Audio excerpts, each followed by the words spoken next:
Hello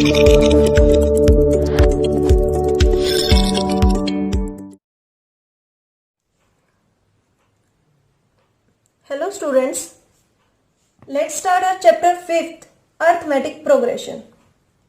इस exercise का 5.1 का सॉल्यूशन आपको नीचे डिस्क्रिप्शन बॉक्स में मिल जाएगा। So let's start our chapter 5th arithmetic progression. Last video में हमने कुछ कंसेप्ट्स देखे थे इस चैप्टर से रिलेटेड, तो एक बार उनको फटाफट रिवाइज कर लेते हैं। First is sequence. सीक्वेंस हमने क्या सीखा था?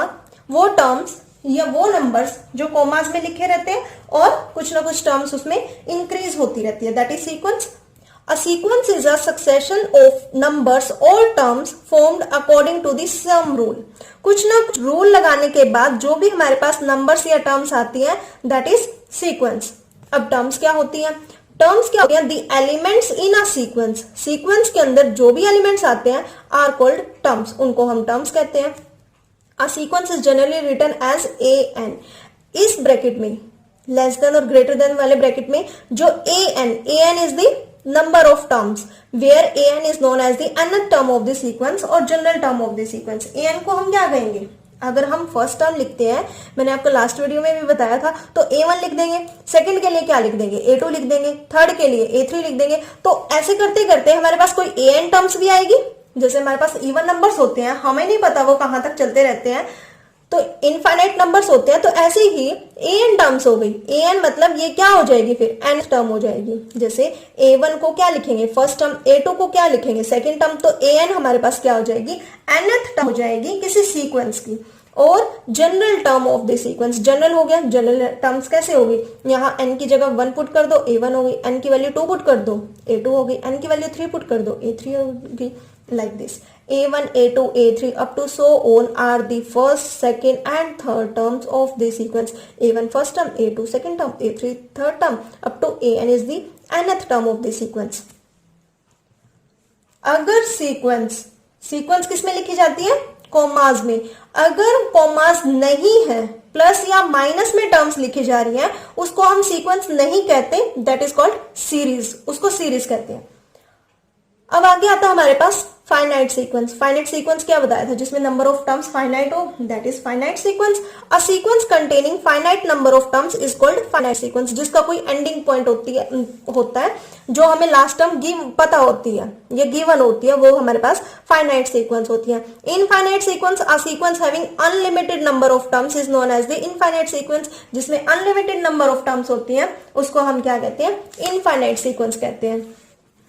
नेक्स्ट हमारे पास अर्थमेटिक की डेफिनेशन है, अर्थमेटिक प्रोग्रेशन। अर्थमेटिक प्रोग्रेशन को हम क्या बोलते हैं? एपी भी बोलते हैं।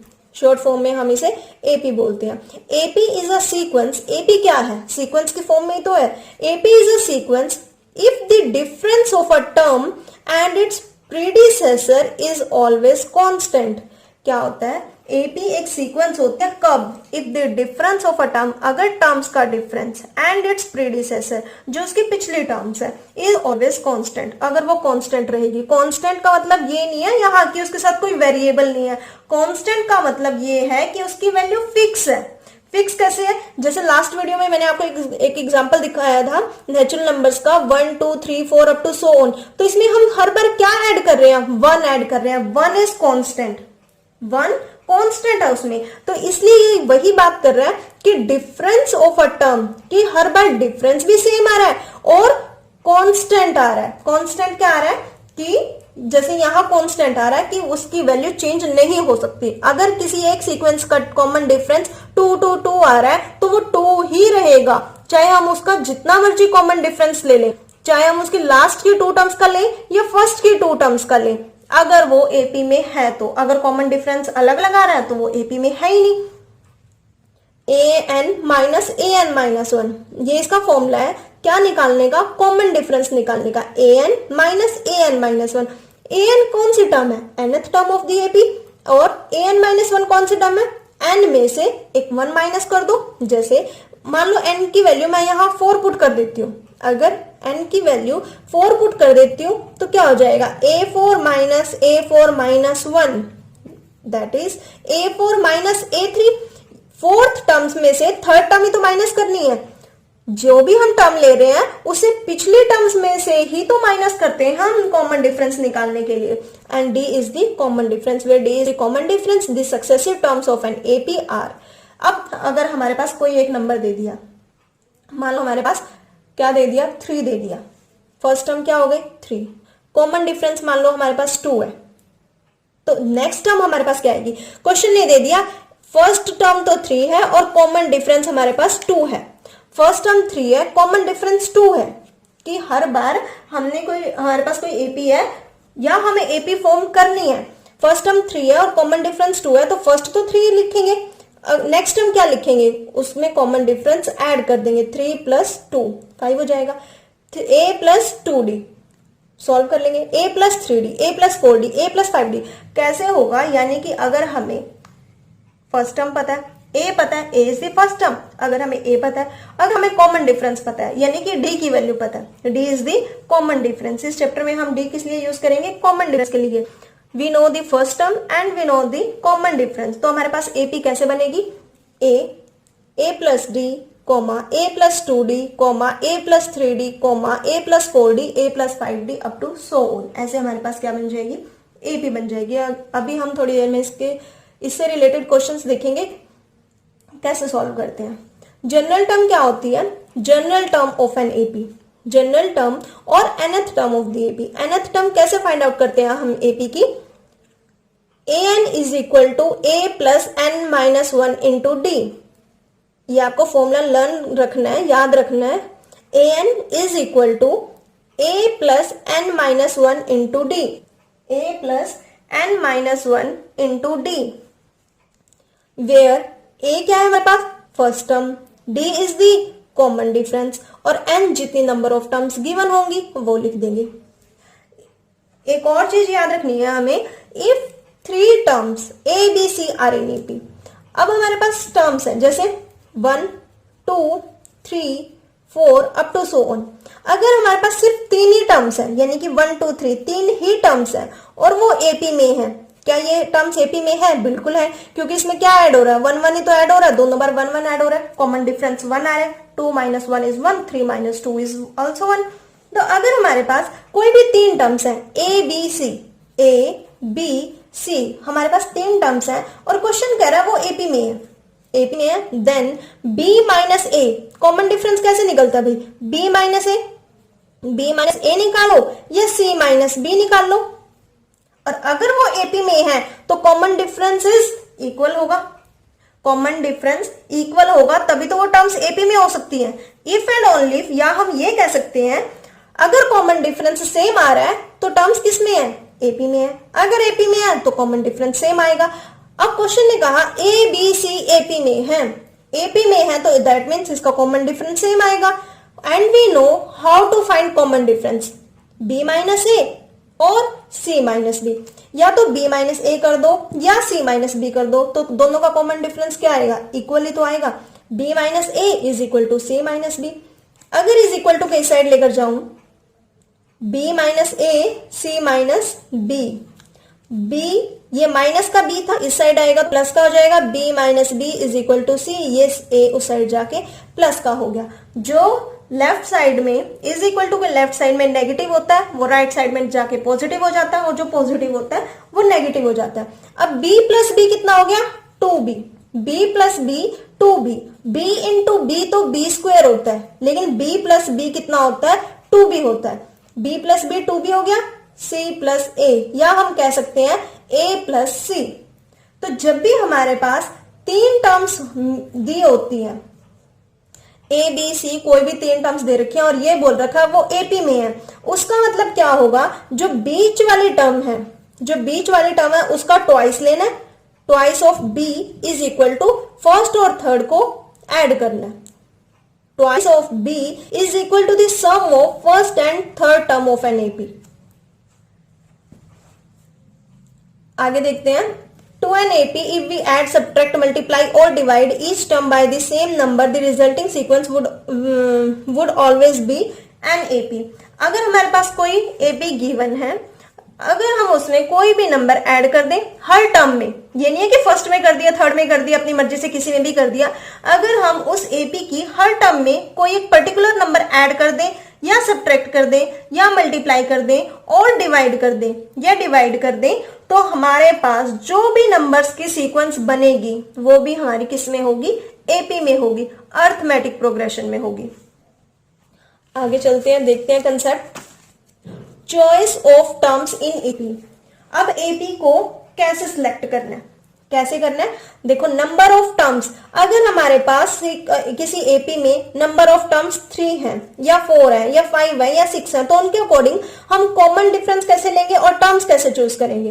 अगर हमारे पास नंबर ऑफ टर्म्स 3 है, क्वेश्चन ने बोल दिया एक एपी बनाओ जिसमें नंबर ऑफ टर्म्स कितनी है, 3, तो हम क्या लेंगे, उसमें a माइनस डी लेंगे, a लेंगे, a प्लस डी लेंगे। वैसे भी हमें पता है a हम बीच में रखते हैं, a प्लस डी लेंगे तो नेक्स्ट टर्म आ जाएगी और a माइनस डी करेंगे तो प्रीसीडिंग टर्म्स आ जाएंगी। a माइनस डी लेंगे, comma a plus d, 3 terms लेनी है। जब तक कॉमास नहीं आता दैट इज टर्म्स। और कॉमन डिफरेंस क्या आएगा, इसमें डी आएगा, आप करके देख सकते हो, इसमें से ये माइनस करके देख लो या इसमें से ये माइनस करके देख लो। अगर हमारे पास नंबर ऑफ टर्म्स 4 गिवन है, नंबर ऑफ टर्म्स 4 लेनी है, फिर हम a नहीं लेंगे, क्या लेंगे, a माइनस डी लेंगे, a प्लस डी लेंगे, a minus D, a plus D, a plus 3d और यहां a minus 3d, a minus 3d, a minus D, a plus D, a plus 3d, और इसका कॉमन डिफरेंस कितना आएगा, 2d। अगर 5 terms है, a minus D, a plus D, जो left side में नेगेटिव है वो राइट साइड में पॉजिटिव है, बस a minus 2d, a minus D, a plus D, a plus 2d, इसका कॉमन डिफरेंस कितना आएगा, d। अगर आपको ये कॉमन डिफरेंस नहीं भी याद तो यहां से आप सब्ट्रैक्ट करके फाइंड आउट कर सकते हैं। 6 टर्म्स है तो a minus 5d, a minus 3d, a minus D, a plus D, a plus 3d, a plus 5d। यानी कि अगर हमारे पास इवन टर्म्स आ रही है 4 और 6, इवन टर्म्स क्या होती हैं, वो टर्म्स जो 2 के टेबल से डिवाइड होती हैं, वो हमारे पास इवन टर्म्स होती हैं। 4 2 के टेबल में आता है, 6 2 के टेबल में आता है, तो ये इवन टर्म्स होगी। इवन टर्म्स के लिए हम क्या लेंगे, ओड नंबर्स लेंगे। जैसे यहाँ 3 आ रहा है, इसका जो कोफिशिएंट है 3 है, इसका d का कोफिशिएंट 1 है, d का कोफिशिएंट 1, d का कोफिशिएंट 3। ये मैं सिर्फ आपको याद रखने की ट्रिक बता रही हूँ। जैसे इसका कोफिशिएंट 5 है, इसका कोफिशिएंट 3, इसका कोफिशिएंट 1, तो इसमें हमारे पास क्या आ रहा है, ऑड टर्म्स आ रही है। किसमें, जब हमारे पास नंबर ऑफ टर्म्स क्या होती हैं, इवन टर्म्स होती हैं। बाकी आपकी मर्जी, आपको जैसे भी याद रखना है आप रख सकते हैं। सम हमारे पास एक्सरसाइज 5.1 में सम निकालने का फॉर्मूला नहीं है, ये हम बाद में देखेंगे। उसके बाद 5.1 का फर्स्ट क्वेश्चन हम बाद में करेंगे, पहले हम करते हैं सेकंड क्वेश्चन। सेकंड क्वेश्चन में हमें क्या करना है, देखो सेकेंड क्वेश्चन है हमारे पास, write first 4 terms of an AP. AP की कौन से टर्म्स लिखनी है, पहली 4 टर्म्स लिखनी है। When the first term A, first term के लिए ए यूज किया हुआ है, and the common difference D, common difference के लिए डी यूज किया हुआ है, आर गिवन एज फॉलोज। हमें ये कॉमन डिफरेंस दे रखा और फर्स्ट टर्म दे रखी है, यानी कि क्वेश्चन ने बोला कि a इज इक्वल टू 10 दे रखा, तो आपको ये नहीं सोचना a है क्या, यहाँ a is the first term, d is the common difference. और हमें क्या फाइंड आउट करना है, 4 टर्म्स फाइंड आउट करनी है, पहली 4 टर्म्स फाइंड आउट करनी है, किसकी, एपी की। तो हम कैसे फाइंड आउट करेंगे, डायरेक्ट अगर आपको ये दे रखा है कि 4 टर्म्स फाइंड आउट करो एपी की, आपको क्या दे रखा है, a दे रखा है 10 और कॉमन डिफरेंस दे रखा है 10 10 दे रखा दोनों। तो फर्स्ट टर्म तो हमें पता है वही आती है, फर्स्ट टर्म तो जो दी होती है उसको हमने किससे रिप्रेजेंट कर लिया, a1 से रिप्रेजेंट कर लिया। a1 से क्यों रिप्रेजेंट किया, हमारी मर्जी भाई, a1 से रिप्रेजेंट करेंगे। क्यों, क्योंकि फर्स्ट टर्म को अगर a1 नहीं लेंगे तो सेकंड को क्या लेंगे, फिर इनको नेमिंग तो करनी पड़ेगी कुछ ना कुछ। a1 के लिए फर्स्ट टर्म ले ली, a2 के लिए सेकंड टर्म, a3 के लिए थर्ड टर्म, फोर्थ टर्म के लिए a4, ऐसे चलते रहेंगे। अब हमारे पास सॉल्व करने का तरीका क्या है, a1 इज इक्वल टू 10, ये तो गिवन था। a2 के लिए क्या करेंगे, a1 प्लस डी, a1 में कॉमन डिफरेंस ऐड कर देंगे। कुछ ना कुछ पर्टिकुलर रूल होता है हमारे पास ऐड करने के लिए, और वो हमें यहाँ क्या दे रखा है, 10 दे रखा है, d की वैल्यू 10 गिवन है, a1 की वैल्यू 10, 10 में 10 ऐड किया, आंसर कितना आ गया, 20। अब a3 में इसकी प्रीसीडिंग टर्म में कुछ ना कुछ ऐड करना है। देखो कॉमन डिफरेंस कैसे निकलता है, जब आगे वाले टर्म्स में से पीछे वाले टर्म्स को माइनस करते हैं, और अगर हमें आगे वाली टर्म निकालनी है तो क्या करेंगे, पीछे वाली टर्म में वही कॉमन डिफरेंस ऐड कर देंगे, तो नेक्स्ट टर्म आ जाएगी a2 प्लस डी। a2 कितना आ रहा है, 20 प्लस 10 कितना हो जाएगा, 30। A4 के लिए A3 प्लस D कितना आ जाएगा 30 प्लस 10 इज इक्वल टू 40, ये आ जाएगा। तो ऐसे ही हमने लिखा हुआ है, देखो मैं आपको दिखा रही हूं। A2 कितना आया 20, A1 10 था, A2 20, A3 30, A4 40। The first four terms of an AP are 10 20 30 40। अब कुछ बच्चों की रिप्रेजेंटेशन कैसी होती है, अब कई बच्चों को क्या मिल जाते हैं, बहुत अच्छे मार्क्स मिल जाते हैं, कई बच्चों के आंसर ठीक होने के बाद भी उनको अच्छे मार्क्स नहीं मिलते। वो किस में फर्क पड़ता है, रिप्रेजेंटेशन ऑफ द क्वेश्चन। अब कई बच्चे क्या करेंगे, क्वेश्चन तो सॉल्व कर दिया, यहाँ तक 4 टर्म्स पूछी थी, हम तो 4 टर्म्स निकाल के आ गए, लेकिन जो अच्छे स्टूडेंट्स हैं वो क्या करेंगे, जो क्वेश्चन ने पूछा हुआ है बाद में उसको अच्छे से एक्सप्लेन भी करते हैं कि the first 4 terms of the AP are this this this this, ये होता है। अब आप सारे के सारे पार्ट्स इसी तरह करना है, बस A plus D, A plus D, A plus D, जो भी हमें अगर A2 निकालना है A1 प्लस डी, A3 निकालना है A2 प्लस डी, A4 निकालना है A3 प्लस डी। पिछली टर्म्स में हम D ऐड कर देंगे, कॉमन डिफरेंस ऐड कर देंगे, तो हमारे पास क्या आ जाएगा, नेक्स्ट टर्म आ जाएगी। जो हमारे पास क्वेश्चन नंबर 3 है, क्वेश्चन नंबर 3 क्या कहता है, for the following APs right the first term and common difference. अब हमने उल्टा दे दिया इस क्वेश्चन में, सेकंड क्वेश्चन में तो ये था कि A दे दिया और D दे दिया, AP बनाओ। अब हमें क्या दे दिया, AP दे दी, फर्स्ट टर्म बतानी है और कॉमन डिफरेंस निकालना है। बहुत इजी क्वेश्चन है। फर्स्ट टर्म तो हमें पता है, जो हमारे पास फर्स्ट नंबर पे लिखी होती है दैट इज फर्स्ट टर्म। तो इसमें फर्स्ट टर्म क्या हो जाएगी 3। अब 3 लिखें क्या, ये थोड़ी ना लिखेंगे first term is equal to 3, हम क्या लिखेंगे A is equal to 3 because A is the first term. और कॉमन डिफरेंस कैसे लिखेंगे, 1 माइनस 3 कितना हो जाएगा, 1 माइनस 3 2, 1 माइनस 3 कितना हो जाएगा 2। एक पार्ट करके दिखा देती हूं मैं आपको, A is equal to 3, D is equal to या common difference is equal to 1 minus 3। आप किसी भी 2 नंबर्स को सब्ट्रैक्ट कर सकते हो, -1 में से 1 भी सब्ट्रैक्ट कर सकते हो, -3 में से -1 भी सब्ट्रैक्ट कर सकते हो। 1 माइनस 3 कितना हो जाएगा, अब इसके आगे पॉजिटिव साइन है, जिसके आगे कोई साइन नहीं होता इट मीन्स उसके आगे पॉजिटिव साइन है, plus minus minus, plus minus minus कर दिया, लेकिन साइन किसका होता है, ग्रेटर डिजिट का। ग्रेटर क्या है 3, तो 3 के आगे क्या साइन है, नेगेटिव का। तो इसका आंसर कितना आ गया, -2। तो D की वैल्यू कितनी आ गई, -2। A की वैल्यू कितनी है 3। बस यही निकालना हर क्वेश्चन में। कर लोगे सारे पार्ट्स। फिर भी अगर आपको किसी भी पार्ट्स में कोई भी डाउट आता है तो आप कमेंट्स करके पूछ सकते हैं, मैं आपको उसकी अलग से वीडियो बना के अपलोड कर दूंगी। फोर्थ क्वेश्चन में क्या है, which of the following are APs। इनमें हमें ये चेक करना है कि इसमें से कौन से टर्म्स के लिए AP बन रहा है और कौन सी के लिए AP नहीं बन रहा। If they form an AP, अगर उसके लिए AP बन रहा है, अगर इनमें से कोई AP है, find the common difference D and the 3 more terms. और क्या निकालो, उसमें कॉमन डिफरेंस निकालो और 3 और टर्म्स निकालो। 3 और टर्म्स निकालनी है। कितने टर्म्स दे रखे हैं, जैसे फर्स्ट क्वेश्चन में हमारे पास 4 टर्म्स दे रखी हैं। अगर पहले तो ये चेक करना है ये AP में है या नहीं, अगर ये AP में है तो इसके लिए कॉमन डिफरेंस निकालनी है। और इसमें फर्स्ट टर्म तो डायरेक्ट हमें पता ही लग जाता है 2, और इसमें क्या निकालना है 3 और टर्म्स निकालनी है। कैसे करेंगे देखते हैं।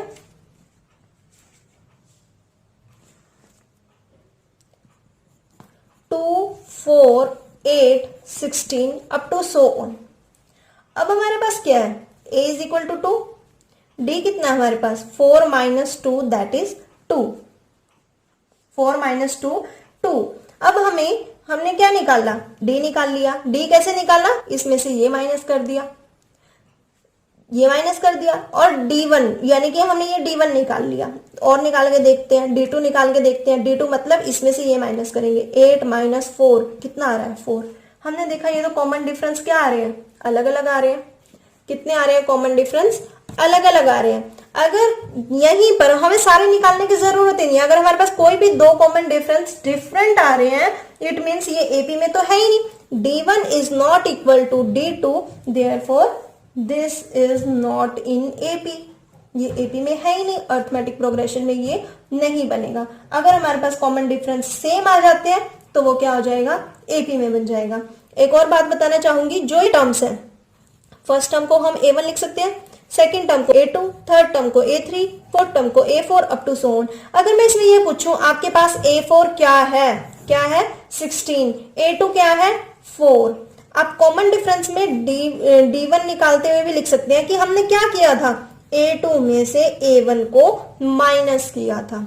आंसर तो देखो डायरेक्ट हम 2 भी लिख सकते हैं, डायरेक्ट हम 4 - 2 भी लिख सकते हैं, लेकिन अगर आप इस फॉर्म में लिखोगे कि A2 4 था, A1 2 था, आंसर 2 आ रहा है, तो कितना अच्छा लगता है देखे हुए, ये देखने में ये सही लगता है और इम्प्रेसिव के ही मार्क्स मिलते हैं। जिसका पेपर का इंप्रेशन अच्छा होता है, फिर टीचर सोचते हैं कि कोई बात नहीं, जहां 2 नंबर देने होते हैं वहां 2.5 भी दे देता है, 3 भी दे देता है, लेकिन आंसर ठीक होना चाहिए। तो कई बार एक्स्ट्रा मार्क्स मिल जाते हैं अगर नीट एंड क्लीन राइटिंग में आपने लिखा हो तो फोर्थ क्वेश्चन आपको इसी फॉर्म में करना है। अगर आपको किसी भी पार्ट्स में कोई भी प्रॉब्लम आती है तो आप मुझसे पूछ सकते हैं। अब हम फर्स्ट क्वेश्चन देख लेते हैं 5.1 का। वैसे तो वो पेपर में नहीं आता, लेकिन फिर भी एक बार उसको देख लेते हैं, क्योंकि सिलेबस रिड्यूस हो चुका है तो इस बार हम रिस्क नहीं लेंगे कुछ भी। 5.1 का first question, in which of the following situations does the list of numbers involve make an arithmetic progression and why. In which of the following situation, ये हमें कुछ सिचुएशंस दे रखी हैं। Does the list of numbers involve make, क्या हम इन जो भी situation दे रखी है, क्या हम इस सिचुएशन की हेल्प से अर्थमेटिक प्रोग्रेशन बना सकते हैं, एंड व्हाई, और क्यों बना सकते हैं, देखते हैं। First is the taxi fare after each kilometer when the fare is ₹15 for the first kilometer and ₹8 for each additional kilometer। क्या मतलब हुआ इसका, जो टैक्सी कर लेते हैं हम उसका हमें फेयर देना पड़ता है, भाड़ा देना पड़ता है। तो जो फर्स्ट, अगर हमें सिर्फ 1 किलोमीटर जाना है तो उसके तो हमें 15 रुपीज देने पड़ेंगे, 15 रुपए देने पड़ेंगे। और अगर हमें 2 किलोमीटर जाना है तो नेक्स्ट किलोमीटर के लिए हमें 8 रुपए देने पड़ेंगे। तो टोटल कितने हो गए, 23 रुपए हो गए, 23। और नेक्स्ट एक और किलोमीटर जाना है तो यानी कि जो अगर आप सिर्फ 1 किलोमीटर जाते हैं 15 देने हैं, नेक्स्ट के लिए 15 + 8, नेक्स्ट के लिए 8 जुड़ते रहेंगे, नेक्स्ट के लिए 8, मतलब पहले वाले के लिए सिर्फ एक के लिए तो आपको 15 देने हैं और नेक्स्ट जितने किलोमीटर जाने हैं उसके लिए आपको 8 प्लस करते हुए रहना है। तो इसके देखते हैं हमारे पास एपी बनेगी या नहीं बनेगी। Let TN be the taxi fare for first n kilometre. TN हमने क्या मान लिया, पहले n किलोमीटर के लिए, n तो हमें पता ही नहीं, n की वैल्यू तो हम कुछ भी रख सकते हैं, 4 रख सकते हैं, 5 रख सकते हैं, 10 रख सकते हैं। तो let T N be the, जैसे A N be the nth term होती है, T N be the taxi fare for first n kilometre.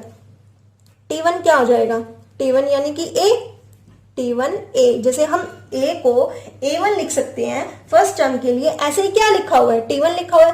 T1 = A = 15, A की वैल्यू 15 हो गई। क्यों हो गई, क्योंकि फर्स्ट किलोमीटर के लिए तो हमें 15 रुपीज देने हैं। T2 = 15 + 8, नेक्स्ट के लिए कितने देने हैं, 8 रुपए। तो नेक्स्ट ये तो है नहीं कि हम बीच में से नेक्स्ट सेकेंड किलोमीटर हम ट्रेवल कर लेंगे, तो पहले हमें फर्स्ट किलोमीटर ट्रेवल करना पड़ेगा, बाद में ही सेकंड किलोमीटर जाएंगे हम। तो 15 + 8, फर्स्ट वाले के लिए 15 देना है, नेक्स्ट किलोमीटर के लिए हमें 8 रुपए देने हैं। तो 15 + 8 कितना हो गया, 23। थर्ड के लिए क्या हो जाएगा, इस 23 में 8 और ऐड हो जाएगा, कितना हो गया, 31। तो ऐसे हमारे पास 8 ऐड होता रहेगा हर बार। So the list will be as follows 15, 23, 31। T2 - T1 = T3 - T2 यानी कि कॉमन डिफरेंस हर बार कितना आ रहा है, 8 आ रहा है। अगर हर बार कॉमन डिफरेंस T3 में से T2 को माइनस करके देख लो, T2 में से T1 को माइनस करके देख लो, हर बार अगर कॉमन डिफरेंस सेम आ रहा है, दस this situation forms an AP. तो ये सिचुएशन हमारे पास कैसी बनेगी, एपी में बनेगी। Second, the amount of air present in a cylinder when a vacuum pump removes 1/4 of the air remaining in the cylinder at a time। क्या कह रहे हैं ये, amount of air present in the cylinder, जितने amount की air cylinder में present है, when a vacuum pump removes, जब हम वैक्यूम पंप को रिमूव कर देते हैं, 1/4 of the air remaining in the cylinder at a time, कितनी रह जाएगी हमारे पास एयर सिलेंडर के अंदर, 1/4 रह जाएगी। इसका सॉल्यूशन देखते हैं फटाफट। Let the first term be x units, हमारे पास वही फर्स्ट टर्म ने गिवन, हमने क्या मान लिया, कितने यूनिट्स है, x यूनिट्स है, let the first term be x units. तो t1 की वैल्यू क्या होगी, यानी कि फर्स्ट टर्म की वैल्यू a की वैल्यू क्या होगी, x हो गई। t2 का मतलब, अब क्वेश्चन जरा ध्यान से समझना, जितनी हमारे पास पहले वैल्यू थी माइनस उसका 1/4 ही तो रह गई, किसका, देखो ये है x, ये टोटल वैल्यू है। मान लो ये कोई वैक्यूम है, इसके अंदर ये कोई भी हमारे पास कुछ भी हो सकता है, जैसे टायर हो गया हमारे पास, इसके अंदर जितने अमाउंट ऑफ एयर थी ये टोटल हो गई। अब अगर उसको हम रिमूव कर दें तो क्या हो जाएगी, 1/4 ऑफ दिस फर्स्ट टर्म, कितनी रह जाएगी हमारे पास, इसका एलसीएम लेंगे 3/4 x यूनिट्स। टोटल में से जितनी रिमूव हुई उसको ही तो माइनस करेंगे, और रिमूव कितनी हुई है, 1/4 of the total, 1/4 of the total, 1/4 of total, total कितना है x, ऑफ का मतलब हमने छोटी क्लासेस में क्या सीखा था, मल्टीप्लाई, तो 1 को x से मल्टीप्लाई करेंगे, x/4, यही तो रह गया, और टोटल में से इसको माइनस कर देंगे तो कितना आ जाएगा, 3/4 x यूनिट्स। अब t3 की वैल्यू देखते हैं, अब जितनी पहले रहेगी उसमें से ही तो 1/4 उसका माइनस होगा, 3/4 x माइनस 1/4 ऑफ 3/4 x, कितना हो जाएगा, 4 4 जा 16, 1 3 जा 3, इसको सॉल्व करेंगे, एलसीएम लेंगे, 9/16 x यूनिट्स आ जाएगा। ऐसे ही सिमिलरली t4 की वैल्यू आ जाएगी। तो लिस्ट ऑफ नंबर्स क्या हो गया, x, 3/4 of x, 9/16 of x, 27/64 of x।